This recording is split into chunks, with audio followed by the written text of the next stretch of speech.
अयोध्या के राजा दशरथ एक बार भ्रमण करते हुए वन की ओर निकले। वहां उनका सामना बाली से हो गया। राजा दशरथ की किसी बात से नाराज हो बाली ने उन्हें युद्ध के लिए चुनौती दी। राजा दशरथ की तीनों रानियों में से कई अस्त्र शस्त्र एवं रथ चालन में पारंगत थी। अतः अक्सर राजा दशरथ जब कभी भी कहीं भ्रमण के लिए जाते तो कई को ही अपने साथ ले जाते थे। इसलिए कई बार वह युद्ध में राजा दशरथ के साथ होती थी।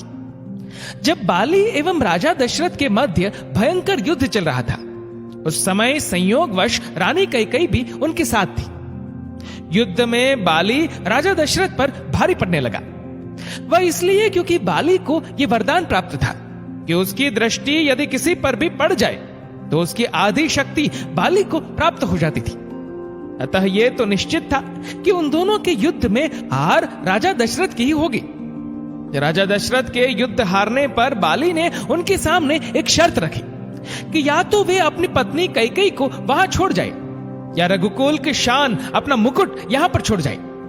तब राजा दशरथ को अपना मुकुट वहां छोड़ रानी कैकेयी के साथ वापस अयोध्या लौटना पड़ा। रानी कैकेयी को यह बात बहुत दुखी। आखिर एक स्त्री अपने पति के अपमान को अपने सामने कैसे सह सकती थी। ये बात उन्हें हर पल कांटे की तरह चुभने लगी कि उनके कारण राजा दशरथ को अपना मुकुट छोड़ना पड़ा।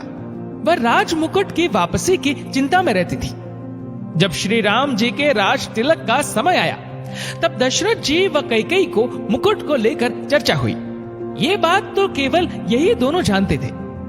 कैकेयी ने रघुकुल की आन को वापस लाने के लिए श्री राम के वनवास का कलंक अपने ऊपर ले लिया और श्री राम को वन भिजवाया। उन्होंने श्री राम से कहा भी था कि बाली से मुकुट वापस लेकर आना है।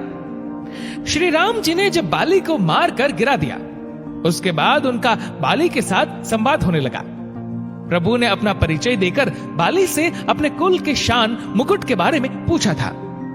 तब बाली ने बताया, रावण को मैंने बंदी बनाया था।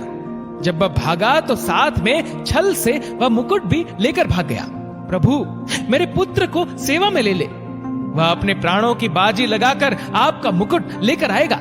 जब अंगद श्री राम जी के दूत बनकर रावण की सभा में गए, वहां उन्होंने सभा में अपने पैर जमा दिए और उपस्थित वीरों को अपना पैर हिलाकर दिखाने की चुनौती दे दी।